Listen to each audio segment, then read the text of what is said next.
سلام، وقتتون بخیر. توی این ویدیو با هم این تینت لب جذاب رو درست میکنیم که کاملا ارگانیک هست. همینطور که میبینید این تینت بعد از خشک شدن به راحتی پاک نمیشه و ماندگاری بالایی داره. و همینطور که میبینید روی پوست لک نمیشه و هم میتونید به عنوان رژگونه هم از این تینت استفاده بکنید. بریم که با هم این تینت لب جذاب رو درست کنیم. لطفاً با من همراه باشید. طبق روال همیشه اول همه وسایل را با الکل 70% ضد عفونی میکنیم و اجازه میدیم الکل کاملا خشک بشه و بعد کار را شروع میکنیم. توی این مرحله باید مواد مورد نیاز را وزن کنیم. حتما از ترازویی استفاده بکنید که دقت 100 گرم داشته باشه. موقع وزن کردن مواد دقت کنید که هر کدوم از مواد دقیقاً به مقدار گفته شده در فرمول استفاده بشه وگرنه کارتون خراب میشه.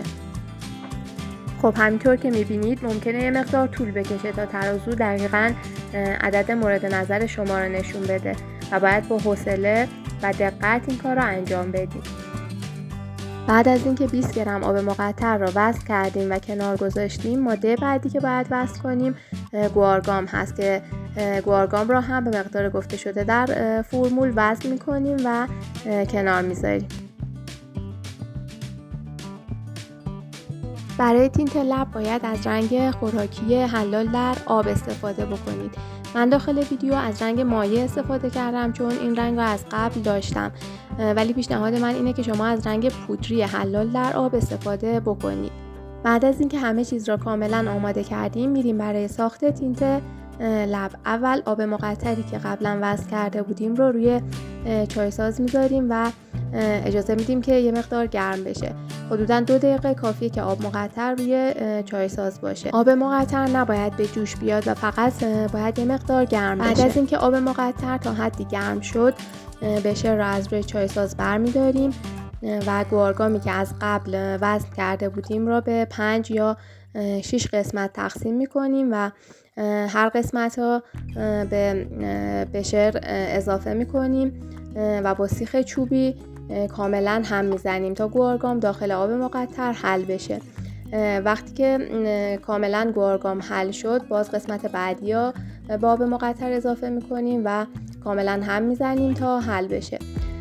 کم کم گوارگام را به این روش اضافه میکنیم به آب مقطر و با سیخ چوبی هم میزنیم تا کاملا گوارگام و آب مقطر با هم مخلوط بشه و یه مایع ژله‌ای روون به ما بده.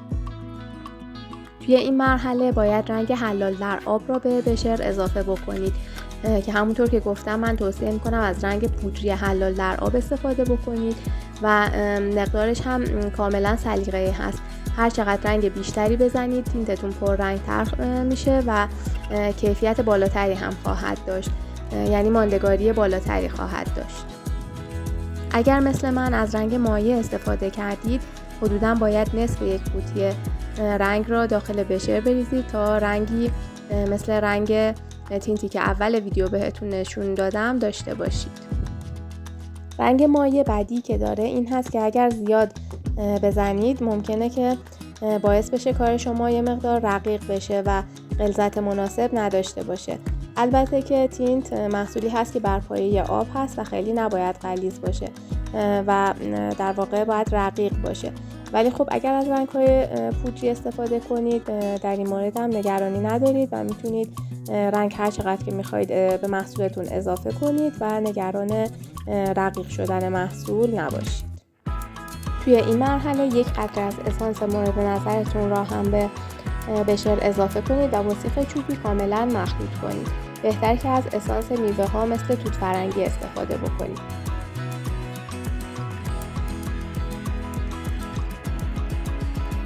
در مرحله آخر یک قطره فنوکسی هکسیل هم اضافه کنید و با سیخ چوبی کاملا مخلوط کنید. فنوکسی هکسیل تاریخ انقضای محصول را تا 6 ماه افزایش میده.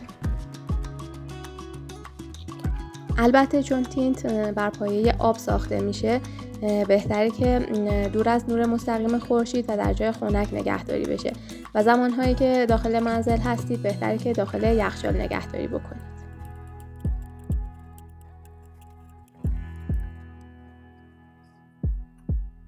مواد داخل بشر را با سیخ چوبی کاملا مخلوط می‌کنیم و بلافاصله داخل پوکه خالی می‌کنیم.